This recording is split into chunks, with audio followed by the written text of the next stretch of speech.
어제는 부인할 때와 말할 때라는 제목으로 말씀을 살펴봤습니다. 이 죄성을 가진 인간은 침묵할 때와 말을 할 때, 어제는 부인할 때가 아니고 침묵할 때와 말할 때에 대해서 말씀을 드렸죠. 죄성을 가진 인간은 침묵할 때와 말을 할 때는 잘 알지 못합니다. 그러나 우리 주님은 자신을 위해서는 침묵을 하셨다고 했고 또 우리를 위해서는 말을 하셨습니다. 그래서 우리는 이제 나를 위해서는 침묵을 하고 주님을 위해서는 말을 할 수 있는 그런 성도들이 되어야 한다고 말씀을 드렸습니다. 오늘은 베드로가 주님을 모른다고 부인하는 장면이 나오고 주님께서 빌라도의 재판장에 서서 신문을 받는 그런 장면이 나옵니다. 어제는 침묵할 때와 말할 때라는 제목으로 말씀을 살펴봤습니다. 오늘은 부인할 때와 시인할 때라는 제목으로 말씀을 상고해 보도록 하겠습니다. 첫째로 두려워할 때는 주님을 부인하게 됩니다. 71절을 보면 그러나 베드로는 저주하고 맹세하여 말하였다. 나는 당신들이 말하는 그 사람을 알지 못하고 66절부터 보면 계속 베드로가 3번이나 부인을 합니다. 오늘 방금 읽은 71절은 제일 심하게 저주하면서까지 부인하는, 저주하고 맹세하면서까지 부인하는 그런 장면입니다. 베드로가 예수님을 멀찍이 따라가서 대제사장의 뜰에 있을 때였습니다. 그때에 대제사장 여종 하나가 베드로를 보면서 말을 합니다. 너도 나사렛 예수와 함께 있었던 사람이다 하는 그런 말을 하고 있습니다. 그러자 베드로는 부인하기를 내가 무슨 말을 하는지 알지 못하겠노라 하는 그런 대답을 했습니다. 그리고 앞들로 자리를 옮겼습니다. 그 여종은 또다시 다른 사람에게 말하기를 베드로를 향해서 예수와 한패라고 이렇게 말을 합니다. 또다시 베드로는 부인을 했죠. 그리고 마지막에 서 있는 사람들이 베드로에게 말하자 베드로는 저주하면서 부인을 하는 것입니다. 이렇게 당당하게 자신은 죽는 한이 있더라도 주님을 부인하지 않겠다고 장담하던 그 베드로가 예수님을 부인하게 된 이유가 뭐겠습니까? 바로 두려움 때문입니다.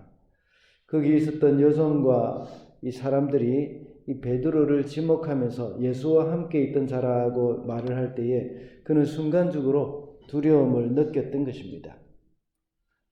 예수님이 저렇게 잡혀가서 이 신문을 당하는 중에 만일 내가 그의 제자라고 한다면 자신도 이 어떤 일을 당하게 될지 알 수 없는 그런 두려움 가운데 있었던 것입니다. 그래서 그 두려움에 눌려서 자기도 모르는 사이에 예수님을 부인하고 말았던 것입니다. 그러다가 닭이 3번 울 때에 닭이 2번 울 때에 그때 예수님께서 말씀을 하신 그 말씀이 기억이 난 겁니다.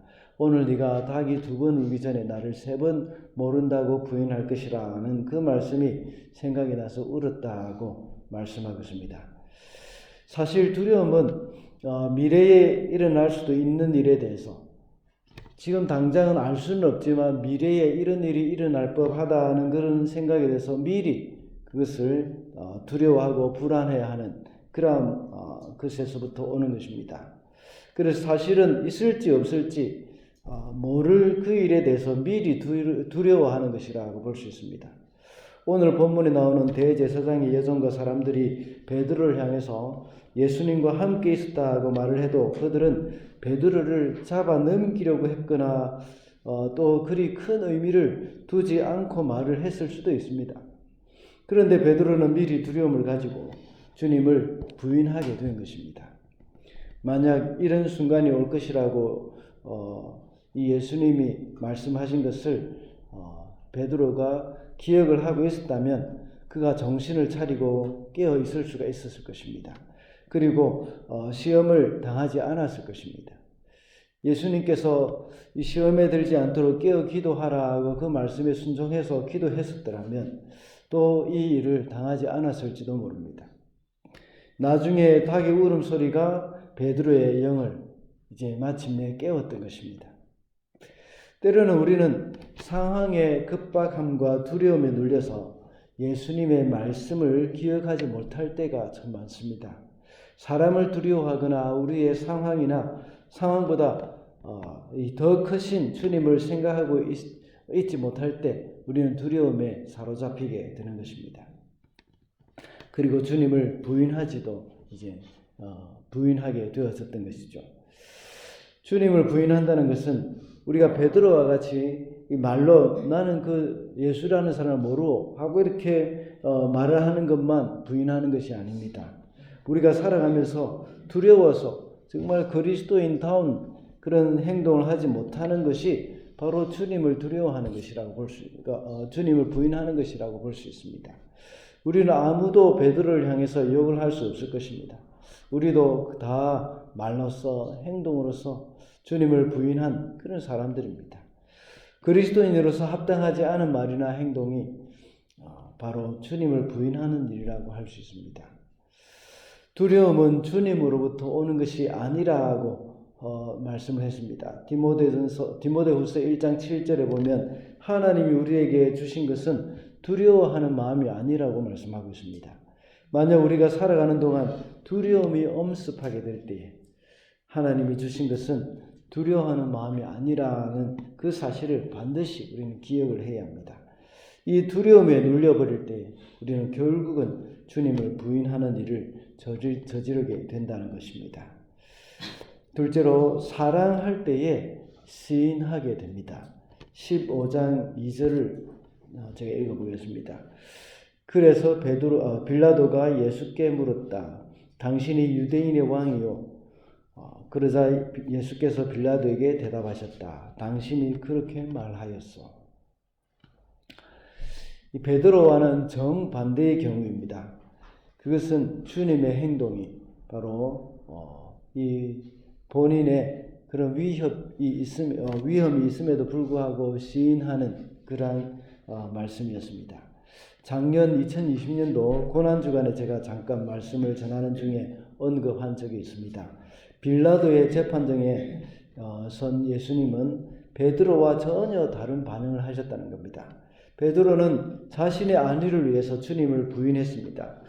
그러나 우리 주님은 빌라도의 질문에 대해서 그 대답을 시인할 경우에는 위험이 따른다는 것을 알고 계셨지만 주님은 시인하셨습니다. 만약 주님이 형벌을 면하기 위해서 빌라도가 당신이 유대인의 왕이냐고 물을 때에 부인을 해야 하는 그런 상황입니다. 이 유대인의 왕이라고 이렇게 한다면 이것은 바로 이 빌라도가 아주 두려워하는 황제, 로마 황제를 대적하는 일입니다. 로마 황제는 이 유대인의 왕을 본인이 직접 임명합니다. 그러나 이 예수님께서 내가 유대인의 왕이다 이렇게 말한다면 이것은 반역이라고 볼 수 있습니다. 그럼에도 불구하고 예수님은 시인하셨습니다. 그러하다고 말씀하신 것입니다. 만약에 베드로와 같이 자신의 안위를 생각한다면 좀 지혜롭게 아니라고 대답을 하셔야 했습니다. 그러나 주님은 그렇다고 대답을 하신 겁니다. 왜 그렇게 하셨습니까? 사랑했기 때문입니다. 예수님을 잡아 죽이려는 그 사람들을 사랑했고 잡혀가는 예수님을 버리고 다 도망한 그 제자들을 사랑하셨습니다. 그리고 예수님을 저주하면서 부인하는 베드로를 사랑했고 더 나아가서 오고 오는 세대에 저와 여러분을 사랑했기 때문에 예수님은 당신의 목숨을 버릴 각오가 되어 있었습니다. 그래서 주님은 바로 내가 그러하다 하고 부인을 하지 않으셨던 것입니다. 요한일서 4장 18절에는 사랑 안에는 두려움이 없고 온전한 사랑이 두려움을 내어 쫓는다고 했습니다. 우리 주님이 세상을 이처럼 사랑하셨기 때문에 기꺼이 자신의 목숨을 내놓기 원하셨던 것입니다. 그래서 빌라도 재판 앞에서도 전혀 두려워하지 않고 사내들인 공회의 그 신문에서도 역시 두려워하지 않고 모두 시인을 하신 것입니다. 나중에 주님이 부활 성천하신 후 이 성령님이 강림하셨을 때에 주님의 영이 제자들에게 임하셨습니다. 주님의 영이 임했을 때 제자들은 더 이상 두려워하지 않았습니다. 그들은 두려움이 없이 주님을 시인하면서 복음을 전하면서 살았습니다. 그래서 내가 보고 들은 것을 말하지 않을 수 없다고 했고, 또 하나님 앞에서 너희 말을 듣는 것이 옳으냐, 하나님의 말씀을 듣는 것이 옳으냐 하면서 대제사장과 종교 지도자에게 이렇게 말을 할 정도였습니다. 그들은 죽음이 더 이상 두렵지 않았습니다. 그래서 그들은 다 주님의 복음을 전하고 주님을 시인하면서 죽어갔던 그런 사람들이 되었습니다. 인간을 사랑하시는 주님이 그들 속에 오셨을 때에, 그들 속에 임하셨을 때에 그들은 더 이상 두려움이 없어졌습니다. 요한 1서의 말씀과 같이 온전한 사랑이 두려움을 내어 쫓았던 것입니다. 그래서 그들은 전혀 스스럼 없이 주님을 시인할 수 있었던 것입니다. 말씀을 맺겠습니다. 오늘은 부인할 때와 시인할 때라는 제목으로 말씀을 살펴봤습니다. 우리가 두려워할 때 베드로처럼 주님을 부인하게 되지만, 사랑할 때는 주님과 같이 목숨을 내놓고 죽음을 두려워하지 않고 시인할 수가 있습니다. 주님이 우리를 사랑하셔서 죽음을 각오하고 당당하게 시인을 하셨던 것처럼, 이제 우리는 나를 부인하고 주님을 시인하게 되는 그런 저와 여러분이 되시기를 바랍니다.